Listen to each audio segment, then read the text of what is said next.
ఈరోజు నీతో ప్రభు మాట్లాడుతున్నాడు.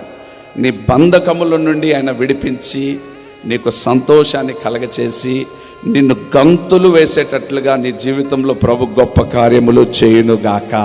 మీరు ఎన్నో ప్రార్థనలు చేస్తున్నారు, ఎన్నో ప్రార్థనలు చేస్తూనే ఉన్నారు. ఇంకా ఎప్పుడు ఇంకా ఎప్పుడు ఇంకా ఎప్పుడు ఇంకా ఎప్పుడు అనుకుంటున్నావేమో. ఒక రైట్ టైం ప్రభు నీ కొరకు నియమించున్నారు.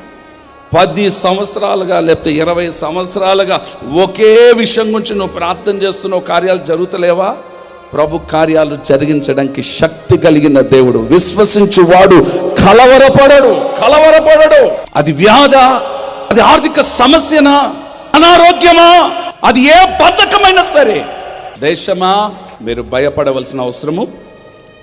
బాహ్య పురుషుడు కృషించినను అంతరంగ పురుషుడు దినదినము నూతన బలమును పొందుతున్నాడు. గనుక ఒకవేళ మానసికంగా కావచ్చు, ఒకవేళ బలహీనంగా కావచ్చు, ఒకవేళ ఆరోగ్యాలు బాగలేకపోవచ్చు, ఒకవేళ నీకు షుగర్ ఉండొచ్చు, థైరాయిడ్ ఉండొచ్చు, డోంట్ వరీ. ఆత్మలో యూఆర్ స్ట్రాంగ్. ప్రతి బలహీనతలో దేవుడు నీకు బలాన్ని అనుగ్రహించబోతున్నాడు.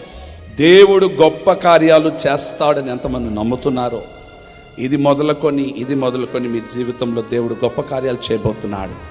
మీ సంఖ్యలన్నిటిని దేవుడు తెంపివేయబోతున్నాడు. విచిత్రమైన అద్భుతమైన వింత కార్యములు ప్రభు జరిగిస్తాడు.